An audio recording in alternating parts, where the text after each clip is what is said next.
Welcome back. As you know, I'm Eli the Computer Guy here for the Daily Blob, where I've been saying quite a bit today. I'm so tired.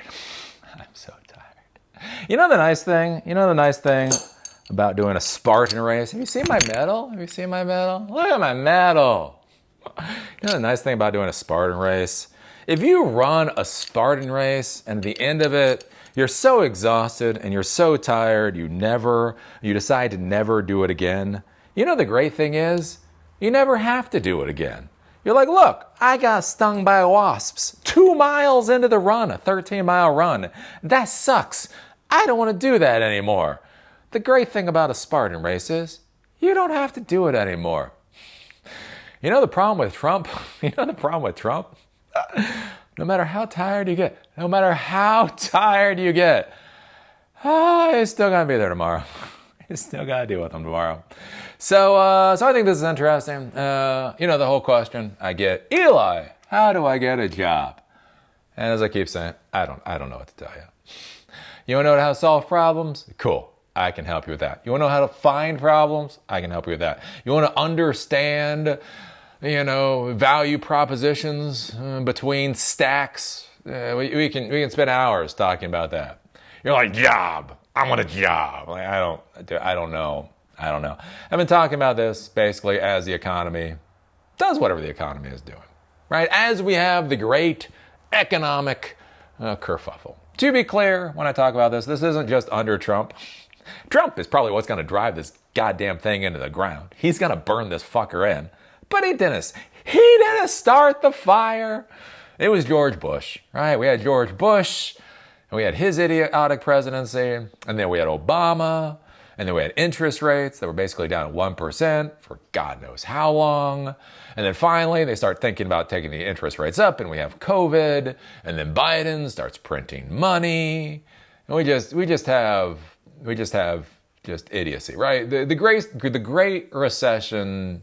Just so you understand, the Great Recession never ended. The recession, right, 2 quarters of GDP growth decline, that stopped.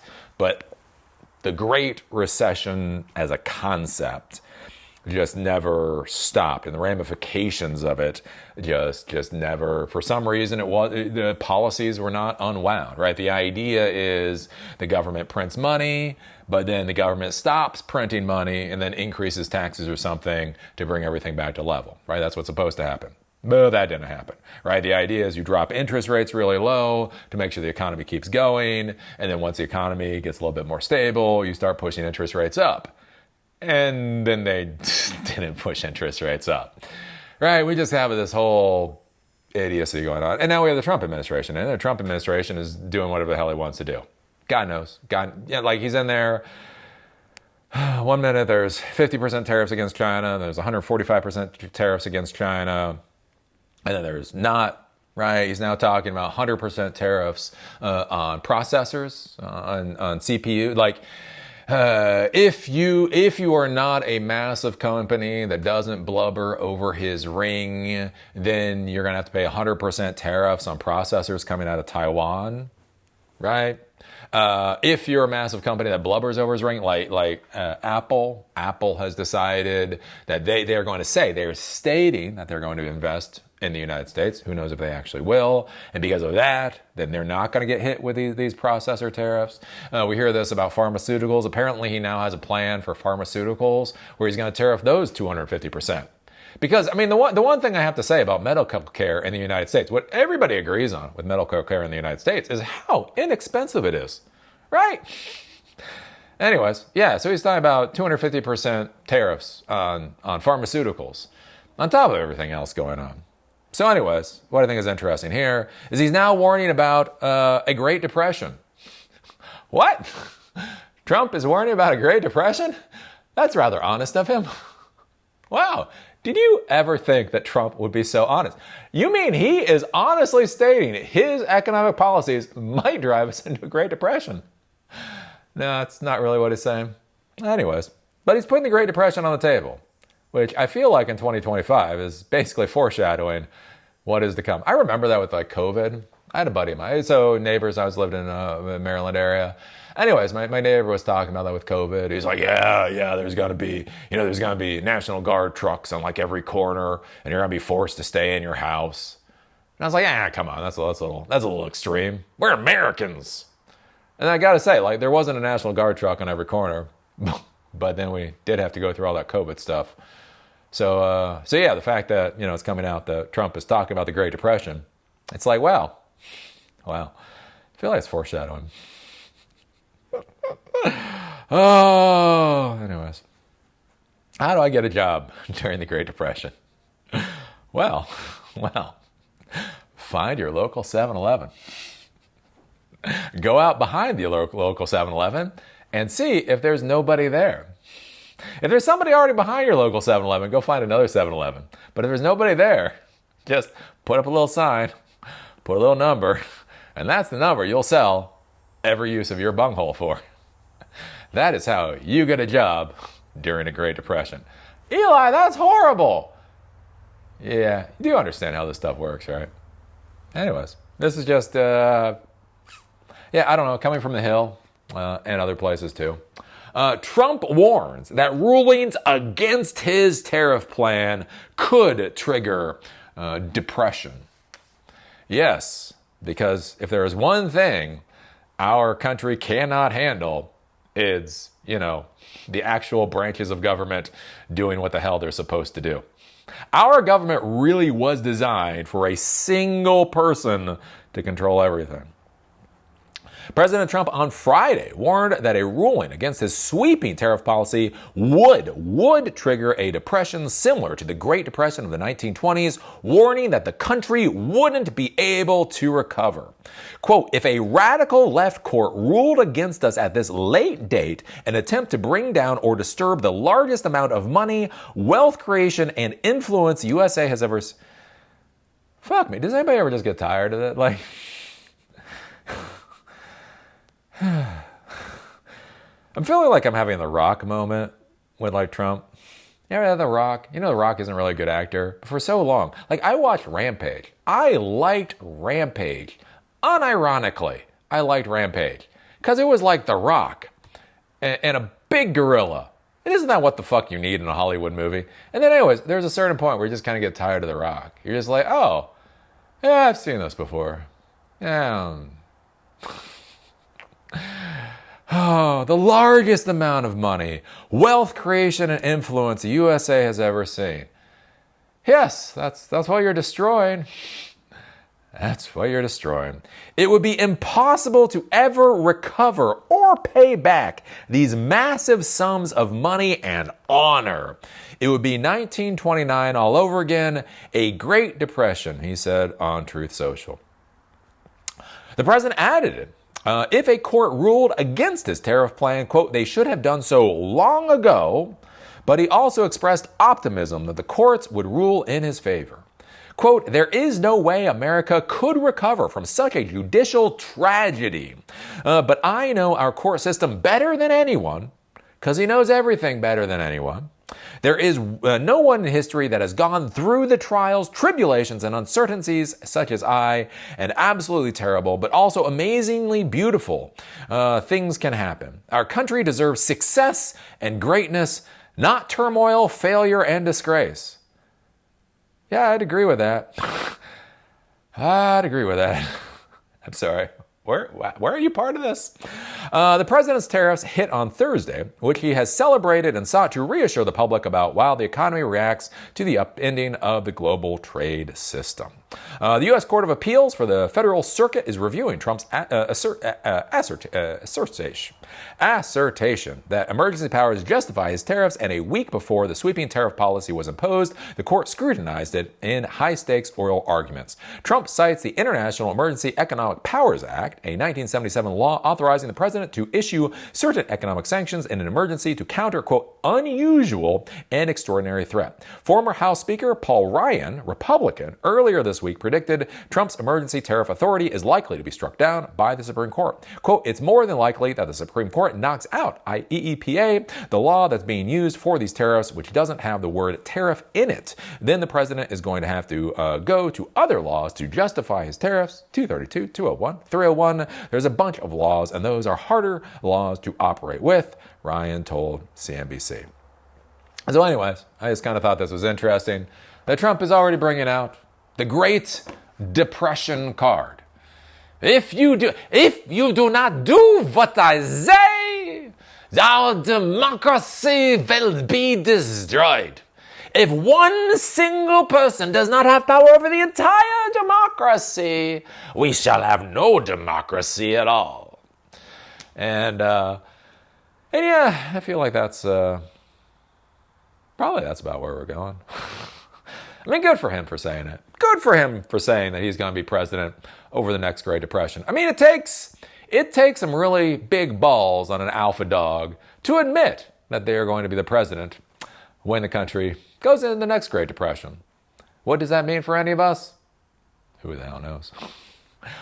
Who knows? As I talk with business people, the number one thing they all say is uncertainty. They have no idea what the hell is going to happen. Whether it's 100% tariffs, whether it's no tariffs, whatever. You just don't know. Day by day, what will the tariff rate be? Because he just decides it on a whim because he's the president. And as Obama wisely once stated, elections have consequences. I wonder if he's regretting that quote yet. Anyways, so yeah, I don't know. Just kind of putting this on the table, right? That whole idea of like how do you get a job? What do you do in these economically uncertain times? It's a hell of a question, right? It's a bet that you have to take. The big thing that I will tell you, and I will keep telling you till the day I die, is solve problems, right? If you want to be a technology professional, the core of what we do is we solve problems with technology. If you want to be a successful technology professional, you solve valuable problems with technology, right? If you want to be in our field over the next decade, with all the layoffs going on, right? All the layoffs, right? Intel over a 2-year period is going to get rid of 40,000 employees. Microsoft is getting rid of 16,000 employees. Google is getting rid of employees. Amazon is getting rid of employees. So many companies are just dumping employees by the tens of thousands. This isn't 100 here, 200 here, a dozen here, a dozen there. These are thousands. Even companies like Glassdoor. Who the fuck knew Glassdoor had 1,300 people they could lay off? They didn't have 1,300 people. They had 1,300 people to lay off, right? And so we're in this world of we already have the disastrous Biden policies that were already falling apart, right? The loose money, the low interest rates, all of that kind of stuff was causing a tremendous amount of damage. And now we have the issues with the tariffs and that type of thing. And on top of that, right, we have a president who doesn't care about the different branches of government. He believes that he should control everything. So again, a big question that comes up, what happens when the court rules against him? What happens when the court rules against the president and the president decides he doesn't give a fuck? Like, that's a real possibility. And what does that do for us and for the economy? Where are the jobs? I don't know. It's going to be an interesting question going forward. It's probably going to be a bad question or bad times. I mean, I don't know why. Again, I don't feel that old. I guess I am getting older. I guess I'm getting closer to 50, so I guess I am slightly old at this point. But I remember the Great Recession. Fuck, Great Recession gives me fucking nightmares. Right? That was just brutal. Shit just went sideways. And when the Great Recession happened, that was the thing. It wasn't. You know, I just think about that. Like, one of my best clients just spent so much money. We did so many things. I went to their parties. I knew their kids, all that stuff. And I remember when the Great Recession happened, they had a bill. They had like a $1,500 bill. And literally, it was just a phone call I made. I just made a phone call to them. And I'm like, look, I just need to know what's going on here. Like, did the bill get lost? Are you paying late? Or are you not paying at all? Like, I just need to tell my accountant what to do about this $1,500 payment. And didn't even get a fucking call back. Right? Like seeing people just close their wallets in the blink of an eye. Like just, I talk about that with, we had a good client. They had a warehouse. They had a floral warehouse. Anyways, and in the floral warehouse, they had 30. So they had 30 people in a warehouse environment, all running off of Wi-Fi. And so this was 2009, running off of Wi-Fi. So I would not have trusted something from Best Buy for 30 employees. So anyways, the guy calls me up. So the Wi-Fi is down. He's like, okay, you need a new access point. Right, you need a new access point. You're literally in a warehouse. You need a light industrial access point, because back then the circuitry wasn't good enough. Like that was one of the problems. Like you could have a lot of speed on your Wi-Fi access point, but how many concurrent connections could you have? That's where a lot of them just failed. Right, you might get a Linksys. Right, Linksys was great with up to like 10 users. As soon as you got 12 users, everything went to hell.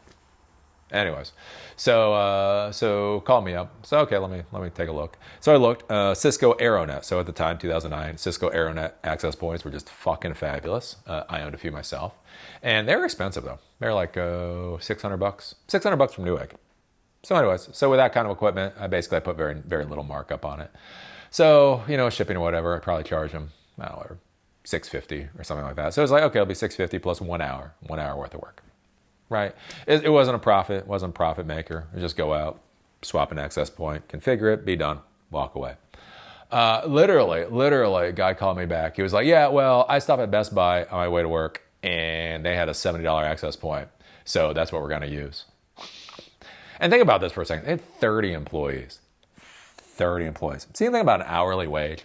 Think about an hour. Like that's one thing people don't understand with business, like an hourly wage. So even if you paid them $10 an hour, I do believe you paid more than $10 an hour, but let's just say you paid them $10 an hour.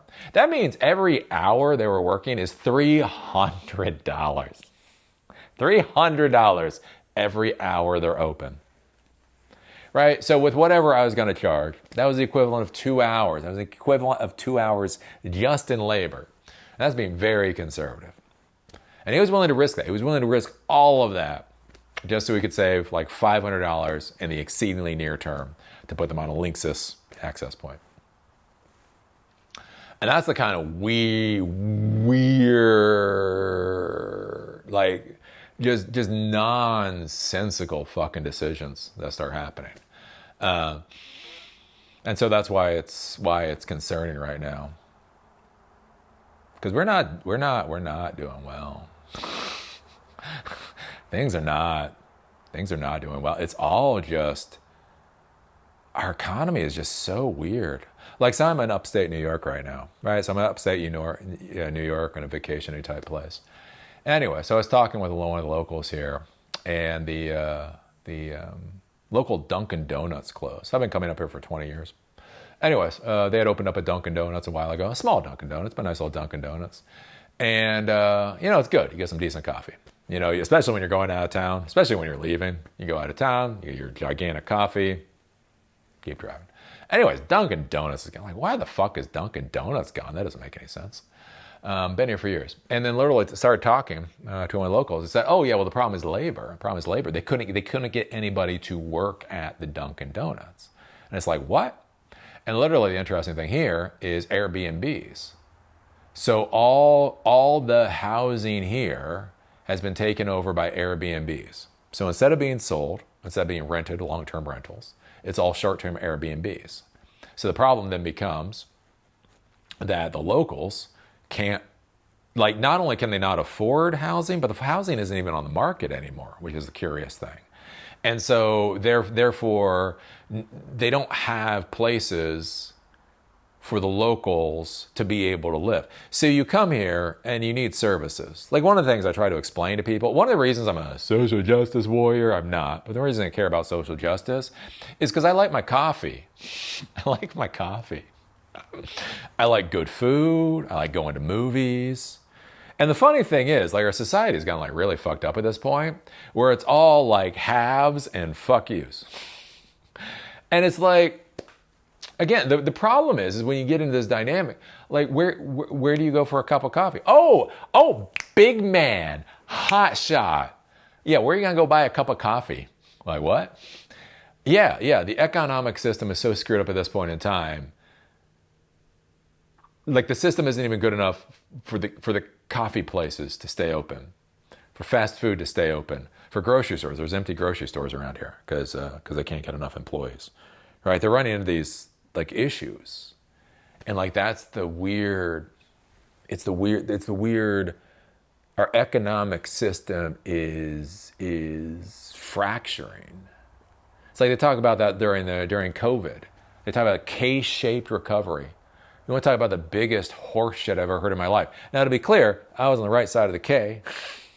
So I should be like, yay! No, that's fucking stupid. That is not a recovery. When the haves get more and the have-nots get fucked, that is not a recovery. Like when you hear the Biden administration, K-shaped recovery, fuck you. But I think that's going to be the interesting, right? So Trump is out here talking about depression and all that. So I don't know. It's rambling. What am I talking? I don't know. I've never quite been so nauseated in my life. Because you can see it. You can see it. Housing price, like that's the interesting thing with housing right now. Right? We're told we're not going to have a great recession scenario with housing, because people can afford their houses. Right? This is so fucked up. So if you have a job, like you're underwater. So that was a thing that happened before, like with was it ARMS or whatever, floating mortgages. Anyways, the problem before was you got in at one mortgage rate, and that mortgage rate ballooned after 5 years, and you simply could not afford it. You simply could not fucking afford it. Right? You take another 10 hours at work, you take another 20 hours at work, it didn't matter, you could not afford the mortgage. So therefore, you did jingle mail, you sent the bank your keys, walked the fuck away. Right? Because you didn't have an option. Like we're now in this world though, where the people that still have jobs can't afford it. So if your house goes underwater, but you still have a job that allows you to pay the overpriced mortgage, you're now like stuck in your house because you're not doing so badly that you just have to walk away because you can. You're still kind of doing good. Like with my wife and I, we're looking at moving. And again, when we bought our house, it was like 3% interest rates, 3% on a mortgage. And now the thing is, like housing prices have gone up at the exact same time mortgage rates are now at 7%. So you buy a house of $500,000 at 3% mortgage, right? This is 3% APR. This is what your mortgage is. If you can buy another $500,000 house, so let's say you swap like you would in the past. Okay, I sell one $500,000 house for another $500,000 house. Again, we're about 50. We know what we like. We don't need fancy. We just need a decent house. We just want to be in a different location. So if you take one $500,000 house and you swap it for another $500,000 house, your mortgage is now going to be significantly up. Right? Instead of paying $3,000 per year per $100,000 on interest, right? So a $500,000 house, 3% interest, you're spending about $15,000 a year on interest, which means per month you're spending $1,200 per month just on interest, right? But think about this, that goes to $7,000. You're now spending, $7,000. That's $35,000 per year. You're now spending almost $3,000 per month on interest. Your interest payment has gone from $1,200 to almost $3,000 for the same $500,000 house. So you're like, all I'm going to do is swap from one house to another, but that's going to be $2,000 more per month or $1,600 more per month. And not only that, but because we financialized the property market again, because apparently nobody fucking learned from the Great Recession. Now that $500,000 house, like our $500,000 house, is now worth like $700,000-$800,000. So if you go to buy, not only you, right? So we set, fuck. All right. And this is just, I mean, I don't know. This is the world we're at. How do I get a job? I don't know. You want to solve problems? Anybody actually want to solve problems? I'm here to solve problems. You want to build things? I can help you build things. You want to make snarky comments about JavaScript? I can make snarky comments about JavaScript. Oh, you want a job? Yeah, I don't. How much fucking clearer do I have to make this shit to you people? So anyways, what do you think about Trump bringing Great Depression out? Trump brought out the Great Depression card. What do you think about what's going on with our economy? Do you feel comfortable? Do you feel good right now? I don't know. Put your thoughts down below. Give us a thumbs up. Give us a thumbs down. Give me an amazing comment. Give me a horrible comment. Doesn't matter, because it's 2025. All that matters is that interaction. That's the thing. That is the thing about Silicon Valley. I really want you to grasp this about Silicon Valley. Silicon Valley doesn't give a shit if you go out, you look at somebody and say, "Wow, you look beautiful today," and you give them a hug. Or you go out and say, "Look at your ugly ass," and fucking punch them. Please understand, in Silicon Valley, in the modern world, a show of affection and a show of violence is exactly the same value to them. The show of violence is probably more valuable to them. Oh, times are so screwed up. Anyways, SiliconDojo.com exists. I do fireside chats where I talk about two real people in the technology world to try to grasp what the hell is going on. Real people actually putting real money on the table, trying to figure out what they're doing. We're going to have the VP for AI models over at IBM. He's going to be on the show on Tuesday for my timeline. If you want to join SiliconDojo.com, it is free to join. You can RSVP for one of these fireside chat sessions. And basically, come on, it's a Zoom session. You're able to ask questions in the chat stream, that type of deal. So with that, yeah, I'm gonna go have a cry. See y'all later.